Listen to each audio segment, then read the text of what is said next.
Accounting class की और भी वीडियोस देखने के लिए मेरे चैनल को सब्सक्राइब कीजिए और साथ ही साथ बेल आइकन को प्रेस कीजिए ताकि मेरी अगली वीडियो की नोटिफिकेशन भी आपको मिल जाए। Hello and welcome to the accounting class. आज की वीडियो में हम लोग काइंड्स ऑफ प्रेफरेंस शेयर्स या टाइप्स ऑफ प्रेफरेंस शेयर्स को देखेंगे। कंपनीज एक्ट 2013 के सेक्शन 43 में ये बताया गया है कि शेयर्स दो तरह के होते हैं, एक होता है प्रेफरेंस शेयर्स और एक होता है इक्विटी शेयर्स।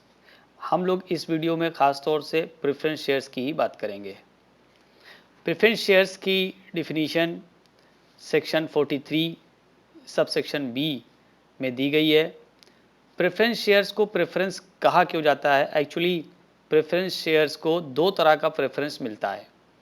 एक प्रेफरेंस होता है right to receive dividend at a fix rate before any dividend is paid to equity share holders. Equity share holders को जो डिविडेंड दिया जाता है वो प्रेफरेंस शेयर होल्डर्स को देने के बाद जो बचता है उसमें से दिया जाता है। इसका मतलब ये हुआ कि डिविडेंड देने का जो पहले हक है वो या जो राइट है वो प्रेफरेंस शेयर होल्डर्स को जाता है, ना कि इक्विटी शेयर होल्डर्स को। तो इस तरीके से पहला प्रेफरेंस तो ये हो गया डिविडेंड वाला। दूसरा जो प्रेफरेंस है वो ये है right to receive repayment of capital on the winding up of the company before any payment is made to equity share holders. Company जब वाइंड अप होगी यानी जब कंपनी बंद होगी, लिक्विडेट होगी, तो उस कंडीशन में सबका पेमेंट चुकाया जाता है और उसमें प्रेफरेंस शेयर होल्डर्स को भी उनका अमाउंट चुका दिया जाता है और इक्विटी शेयर होल्डर्स का भी चुकाया जाता है। यहाँ पर भी इक्विटी शेयर होल्डर्स से पहले प्रेफरेंस शेयर होल्डर्स का अमाउंट रीपे किया जाएगा। तो रीपेमेंट ऑफ कैपिटल में भी प्रेफरेंस शेयर होल्डर्स को इक्विटी शेयर होल्डर्स के कंपैरिजन में ज़्यादा अधिकार प्राप्त है या उनको प्रेफरेंस दिया जाता है। ये दो प्रेफरेंस होने की वजह से ही ऐसे शेयर्स को प्रेफरेंस शेयर्स कहा जाता है। अब यहाँ पर हम लोग बात करेंगे कि प्रेफरेंस शेयर्स भी कई तरह के होते हैं। एक कैटेगरी होती है विथ रेफरेंस टू डिविडेंड, जिसमें हम लोग देखेंगे cumulative and non cumulative preference shares. एक कैटेगरी होगी with reference to participation in surplus. Surplus profit में प्रेफरेंस शेयर्स का कितना हिस्सा है उसके अकॉर्डिंग हम लोग प्रेफरेंस शेयर्स को पार्टिसिपेटिंग और नॉन पार्टिसिपेटिंग में बांट सकते हैं। तीसरी कैटेगरी है with reference to convertibility. Preference shares convert किए जा सकते हैं इक्विटी शेयर में या नहीं किए जाते हैं। इस आधार पर हम देखेंगे दो तरह के प्रेफरेंस शेयर्स होंगे, कन्वर्टिबल और नॉन कन्वर्टिबल। और चौथी और आखिरी कैटेगरी है विथ रेफरेंस टू रिडम्पशन। क्या प्रेफरेंस शेयर्स का रिडम्पशन किया जाता है या नहीं किया जाता है? इस पॉइंट ऑफ व्यू से भी प्रेफरेंस शेयर होल्डर्स को दो कैटेगरी में बांट सकते हैं, रिडीमेबल और इररिडीमेबल। तो पहले शुरू करते हैं हम लोग क्यूमुलेटिव प्रेफरेंस शेयर्स। जैसा कि इसका नाम है क्यूमुलेटिव। क्यूमुलेटिव का मतलब होता है किसी चीज़ का इकट्ठा हो जाना, एक्यूमुलेट हो जाना, उसका जुड़ जाना। Cumulative preference shares are those preference shares which carry the right to receive arrears of dividend before dividend is paid to equity share holders. देखिए, अगर किसी साल प्रेफरेंस शेयर होल्डर्स को डिविडेंड नहीं दिया गया, कंपनी के पास कम प्रॉफिट था, तो ऐसे केस में अगर वो क्यूमुलेटिव प्रेफरेंस शेयर्स है तो उनका जितने भी साल का डिविडेंड नहीं दिया गया है वो सब एक्यूमुलेट होता जाएगा, वो जुड़ता जाएगा।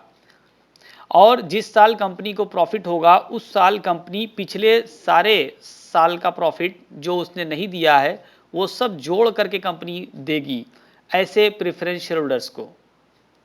If in any year the profit of a company are insufficient to pay the dividend on these shares, the dividend keeps on accumulating। कि अगर किसी साल प्रॉफिट कम हो रहा है, डिविडेंड नहीं दे पाई कंपनी, तो उनका डिविडेंड लैप्स नहीं होगा, उनका डिविडेंड डूबेगा नहीं, उनका डिविडेंड जुड़ता जाएगा। और जुड़ते जुड़ते जिस साल भी प्रॉफिट कंपनी को ज़्यादा होगा उस साल कंपनी वो उनका बकाया डिविडेंड, जिसे एरियर हम कह रहे हैं, और उस साल का डिविडेंड सब मिला करके कंपनी दे देगी। इसको एक एग्जांपल से हम समझ सकते हैं। A company has 1008% cumulative preference shares of ₹100 each and dividend for the years ended 31 March 2019 and 2020 have not been paid. एक कंपनी जिसने 1100 रुपये वाले 8% क्यूमुलेटिव प्रेफरेंस शेयर्स इशू किए थे और उसने 2019 और 2020 का डिविडेंड नहीं पे किया है। अब कंपनी को क्या करना होगा, अगर कंपनी के पास 2021 यानी 2021 में काफ़ी प्रॉफिट होता है, सफिशिएंट प्रॉफिट होता है, तो वो 2021 में कंपनी पिछले 2 साल का प्रॉफिट जो नहीं पे किया है 2019 और 20 और उस साल का प्रॉफिट यानी करंट ईयर का प्रॉफिट जो कि 2021 का होगा, तो 3 साल का टोटल डिविडेंड ऐसे शेयर होल्डर्स को दिया जाएगा इकट्ठा होकर के।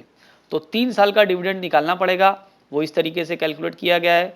तो इस तरीके से 24,000 या 24,000 रुपये टोटल डिविडेंड के बने, जो कि क्यूमुलेटिव प्रेफरेंस शेयर होल्डर्स को 2021 में दे दिए जाएंगे। लेकिन अगर नॉन क्यूमुलेटिव प्रेफरेंस शेयर्स होता है तो ऐसे केस में सिर्फ उस साल का ही प्रॉफिट दिया जाएगा, डिविडेंड दिया जाएगा, पिछले किसी साल का बकाया डिविडेंड नहीं दिया जाएगा। अगर उसी क्वेश्चन को हम देखें और यहाँ पर हम नॉन क्यूमुलेटिव प्रेफरेंस शेयर्स इसको कर लेते हैं, तो क्या होगा, company will not have to pay the arrears of these dividends. 2019 और 2020 ये 2 साल का डिविडेंड कंपनी ने नहीं पे किया था, तो वो नहीं पे करेगी। अब उनका वो डिविडेंड लैप्स हो जाएगा, वो ख़त्म हो जाएगा।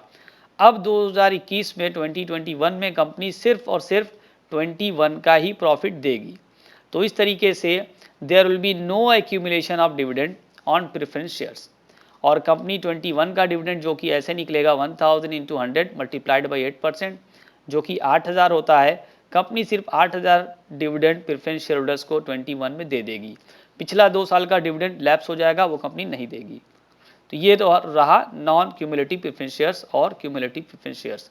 क्योंकि non cumulative preference share holders को ऐसा कोई राइट नहीं है कि वो अपना पिछला डिविडेंड, बकाया डिविडेंड मांग सकें। तीसरी कैटेगरी होती है पार्टिसिपेटिंग और नॉन पार्टिसिपेटिंग प्रेफरेंस शेयर्स की। The article of association of a company may provide that after dividend has been paid to equity shareholders, holders of preference shares will get a right to participate in the remaining profit. अब देखिए, article of association जो company का होता है वो अगर इस तरीके का शेयर इशू करता है, तो ऐसे शेयर में होता क्या है कि कंपनी पहले प्रेफरेंस शेयर्स को डिविडेंड देगी, जो उनका रेट ऑफ डिविडेंड फिक्स होता है वो तो देगी। उसके बाद जो प्रॉफिट बचता है वो इक्विटी शेयर होल्डर्स को दिया जाता है। अब इक्विटी शेयर होल्डर्स को देने के बाद भी अगर कोई प्रॉफिट बचता है तो दोबारा से ऐसे प्रेफरेंस शेयर होल्डर्स को उस बचे हुए प्रॉफिट में से फिर से डिविडेंड दे दिया जाएगा।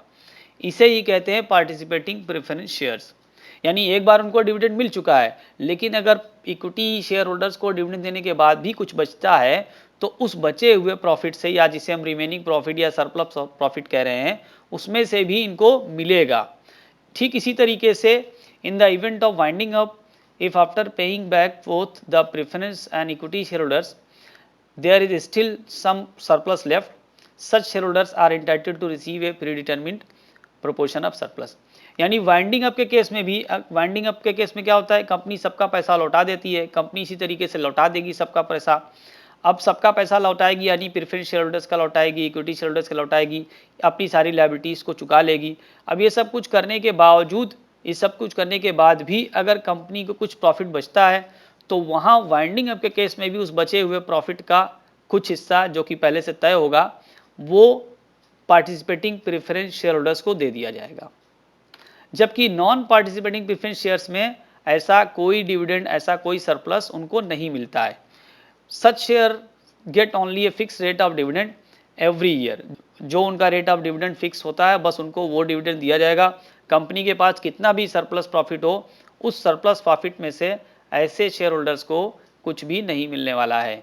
ना तो उनको हर साल मिलने वाला है कुछ भी है इस तरह का कोई सरप्लस, ना वाइंडिंग अप के केस में। ऐसा नहीं कि वाइंडिंग अप के केस में अगर सरप्लस हो रहा है तो मिल जाएगा, नहीं। नॉन पार्टिसिपेटिंग प्रेफरेंस शेयर्स को कभी भी सरप्लस में से कुछ भी मिलेगा नहीं। अगली कैटेगरी है कन्वर्टिबल और नॉन कन्वर्टिबल प्रेफरेंस शेयर्स की। कन्वर्टिबल प्रेफरेंस शेयर्स वो शेयर्स होते हैं जिनको अपने शेयर्स को इक्विटी शेयर में कन्वर्ट करने का राइट होता है, अधिकार होता है। यानी अगर वो चाहते हैं कि उनका शेयर इक्विटी शेयर में कन्वर्ट कर दिया जाए, कंपनी कन्वर्ट कर दे, तो ऐसा हो सकता है, कंपनी उनको कन्वर्ट कर सकती है इक्विटी शेयर्स में। जबकि नॉन कन्वर्टिबल प्रेफरेंस शेयर्स में ऐसा कोई राइट नहीं होता है। वो शेयर होल्डर जिनके पास नॉन कन्वर्टेबल प्रेफरेंस शेयर्स है वो अपने शेयर को कभी भी इक्विटी शेयर में कन्वर्ट नहीं करा सकते हैं। When the holders of preference shares do not have the right to get their preference shares converted into equity shares, such shares are called non-convertible preference shares। बिल्कुल सीधी सी बात है ये। और एक कैटेगरी और है जिसमें हम कहते हैं रिडीमेबल प्रेफरेंस शेयर्स और irredeemable preference shares. Redeemable preference shares are those preference shares which are redeemed by the company at the time specified for their payment or earlier। देखिए रिडीमेबल प्रेफरेंस शेयर्स का मतलब ये होता है कि company ऐसे shares को किसी खास पीरियड तक के लिए इशू करती है। मान लीजिए 10 साल, 8 साल, 5 साल, 12 साल, 15 साल। तो अगर 10 साल के लिए इशू किया है कंपनी तो 10 साल में कंपनी उसका पैसा लौटा देगी, यानी इसको कहते हैं कि रिडीम कर देगी। कंपनी शेयर्स को मंगा लेगी और उन शेयर होल्डर्स का जितना पैसा था वो उनको लौटा देगी। ये होता है रिडम्पशन। लेकिन ये जो रिडम्पशन का पीरियड है ये पीरियड 20 साल से ज़्यादा नहीं होना चाहिए। ऐसा नहीं हो सकता है कि कंपनी कहे कि मैं आपको 25 साल में लौटा दूंगी, या जो रिडीमेबल प्रेफरेंस शेयर्स में आपको 25 ईयर्स का इशू कर रही हूँ, ऐसा नहीं है। कंपनी 20 साल से ज़्यादा का रिडीमेबल प्रेफरेंस शेयर इशू नहीं कर सकती है। यानी इसको किसी भी हाल में अगर रिडीमेबल प्रेफरेंस शेयर्स है तो 20 साल से कम का ही एक डेट लेनी पड़ेगी पेमेंट करने के लिए। हाँ, कंपनी ड्यू डेट से पहले भी कभी कभी रिडम्पशन करना चाहे तो कर सकती है। जैसे कंपनी ने मान लीजिए 10 साल का प्रेफरेंस शेयर इशू किया है, लेकिन कंपनी को 8 साल या 6 साल 7 साल बाद ऐसा लगता है कि अब मुझे इसका रिडम्पशन कर देना चाहिए, 10 साल तक वेट नहीं करना चाहिए, तो कंपनी पहले भी कर सकती है रिडम्पशन। लेकिन अगर ड्यू डेट आ गई तो ड्यू डेट के बाद कंपनी रिडम्पशन नहीं कर सकती है, ड्यू डेट पे उसको रिडम्पशन करना ही पड़ेगा। अब इररिडीमेबल प्रेफरेंस शेयर्स की बात करेंगे।